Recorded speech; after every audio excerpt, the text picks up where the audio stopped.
A paz do Senhor para todos. Eu sou o Bispo Márcio Amaral e aqui temos mais um vídeo apologético para você.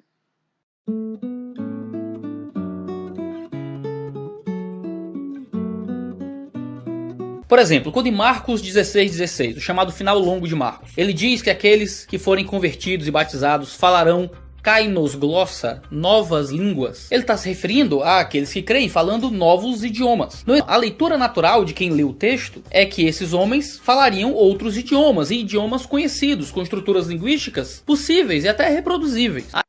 Ele toma Marcos capítulo 16, versículo 16 e 17, quando fala e falarão em novas línguas, para afirmar que essa palavra, no grego, kainos glossa, lida por qualquer pessoa em grego, vai sempre entender língua estrangeira. E, novamente, o pastor Tiago, ele amarra o termo glossa sempre com língua que seja estrangeira.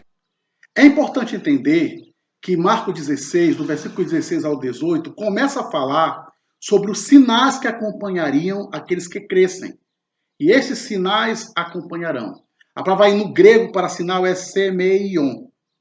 A mesma palavra usada na Septuaginta, lá no capítulo de número 7, versículo 14 de Isaías, que fala que seria dado um sinal que a virgem conceberá. Pois será dado um sinal, a virgem conceberá. Ou seja, no sentido explícito aí de milagre, de algo sobrenatural, fica sem dúvida que o que vai acompanhar o cristianismo e a igreja são fenômenos sobrenaturais.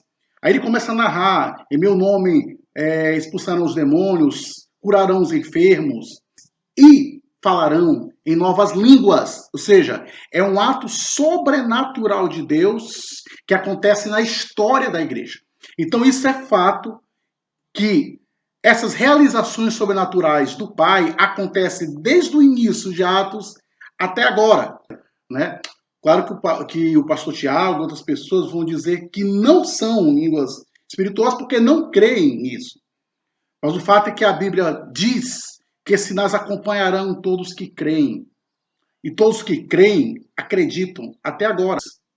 Nos dois casos, seja essa língua desconhecida dos anjos, seja uma língua divina de qualquer espécie dada para os cristãos falarem, seja como for, é um idioma, é glossa, é uma nova língua. A realidade bíblica e histórica mostra que a atuação de Deus em dar línguas sobrenaturais não está apenas restrita a línguas estrangeiras terrenas.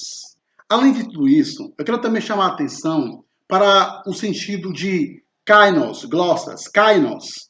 A palavra kainos quer dizer novidade, frescor, aquilo que é totalmente novo. E como exemplo disso, nós vamos pegar, por exemplo, aqui Marcos, capítulo 1, versículo 27. Todos se admiravam a ponto de perguntarem entre si, que vem a ser isto? Uma nova doutrina? Com autoridade ele ordena aos espíritos imundos e eles lhe obedecem.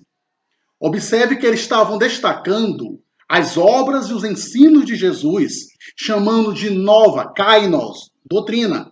Ou seja, um ensino, uma obra nunca vista por eles. Totalmente novo aos judeus. Só que o termo novas línguas, kainos glossas, está abrindo leque para todas as possibilidades de uma língua que não é do falante. Tanto uma língua, sei lá, celestial, uma língua nunca falada na Terra, como línguas estrangeiras. Claro que sim.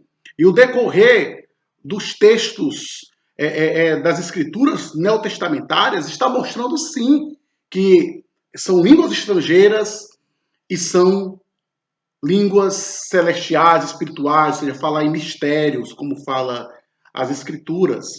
Então, prender o sentido de glossa apenas a línguas estrangeiras não passa de mera descrença dos teólogos que combatem as línguas estranhas no seu sentido de espiritual, no seu sentido de uma língua não terrena dada por Deus. Apenas isso. Não há comprovação nenhuma no texto, nem nas escrituras, né, que a palavra glossa só se possa entender se for línguas estrangeiras. O fato de não haver, por exemplo, outra ocorrência nas escrituras, o sentido de glossa como uma língua que não é terrena, não haver outra citação que não seja a citada em 1 Coríntios, capítulo 14, não passa apenas de argumento do silêncio. E argumento do silêncio não vale um centavo furado. O que vai definir o sentido de uma palavra, seja falada, seja escrita em determinada língua, não é o seu sentido mais usual ou comum, mas sim o que ela significa naquele contexto, ou naquele texto, naquele momento. Por exemplo, em grego, a palavra corpo é soma. Entretanto, em 1 Coríntios 15:44, o apóstolo Paulo usa o termo soma pneumatikon, ou seja, corpo espiritual. Também usa a palavra soma psikikon, para corpo natural. Mas quando ele usa a palavra soma pneumatikon, ele está se referindo a um outro tipo de corpo, de uma outra natureza.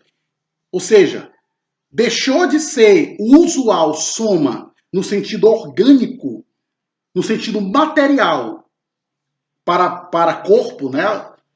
Do natural para corpo espiritual, que é de uma outra natureza.